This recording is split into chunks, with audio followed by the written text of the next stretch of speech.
Hey, thanks for checking it out. I am actually out here talking from the backyard. Wanted to touch base a little bit on a project that we did recently, and it's not going to be a one-time thing, but it was an amazing event to do. And it sounds simple. We actually went out to a soup kitchen with Jeannie and we actually went out to just help and invest in the homeless situation going on in the local area where we are over in Norristown, which is just a couple towns over from us. So the reason it kind of fits today is that what happened with us was something we just volunteered through the church to do. Our church does this every couple months with the soup kitchen, and a variety of churches all have representatives that go out and do this. So we went in not knowing quite what to expect. We'd never volunteered at a soup kitchen. We've definitely done a lot of volunteer work, but it's just something we had never done. So we weren't sure what to expect.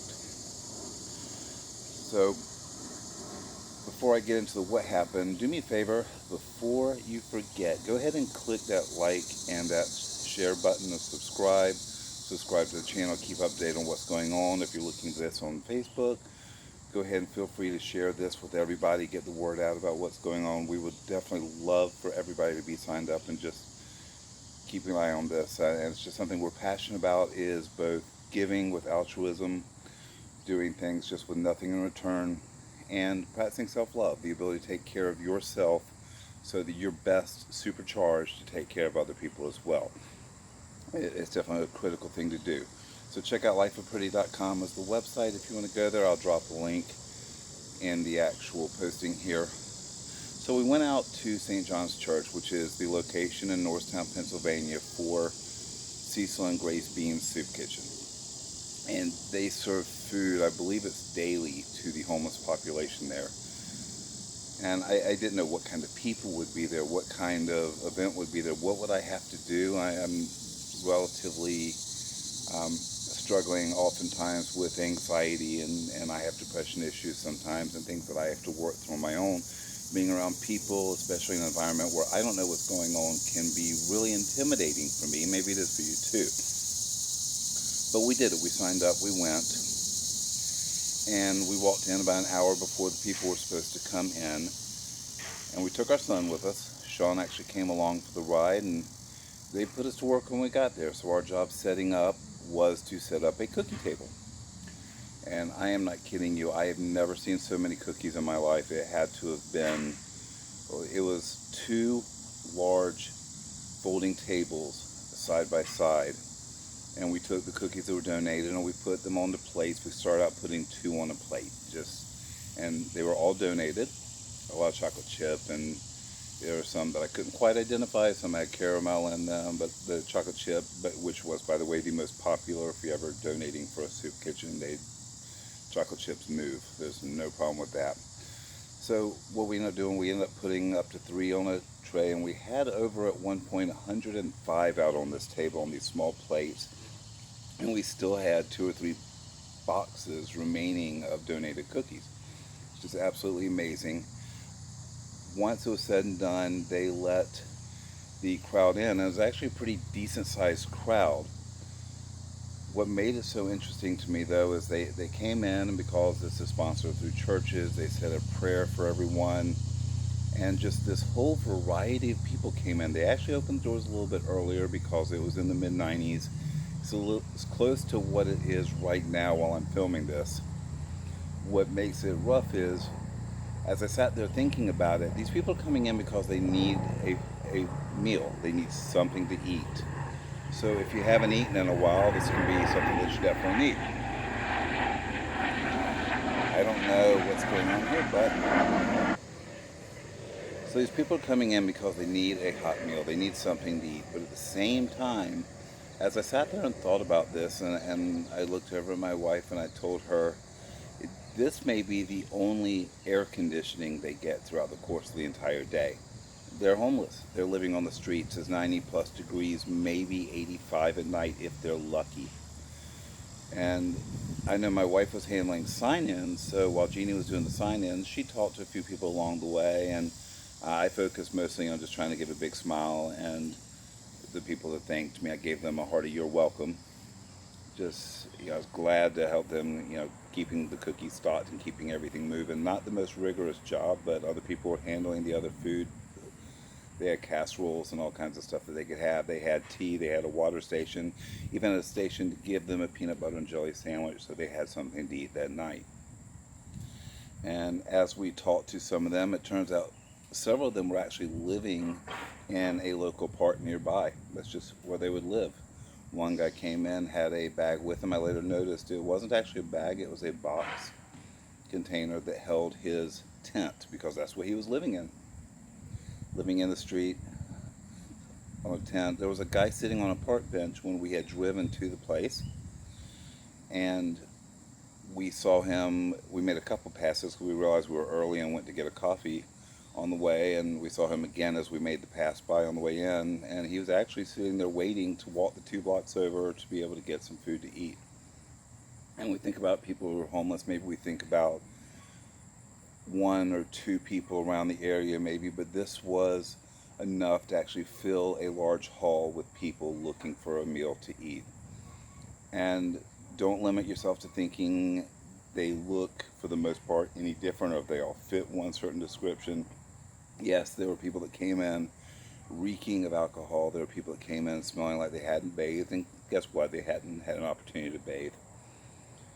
And the situations can definitely be heartbreaking. A lady was in there trying to get something going, getting a ride to Eagleville, because apparently she got put out of the place she was living, and the state had nowhere at the local facility for her to stay, but a few towns over somewhere did, and she was trying to get the police to even help her just to get her to somewhere else so she had a place to stay. She had medical needs, and your heart literally will just look at these situations and want to weep.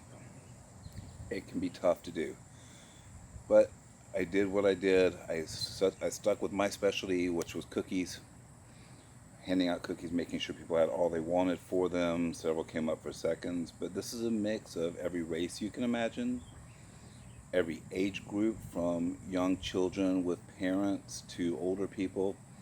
A couple of gentlemen we saw there were clearly veterans. You could tell in the mannerisms, the way they eat, the way they were built. They were definitely veterans living on the street. And it just puts into perspective when we think about the things that we have, even as simple as having food on the table to eat at night, even if it's not the most ornate dinner.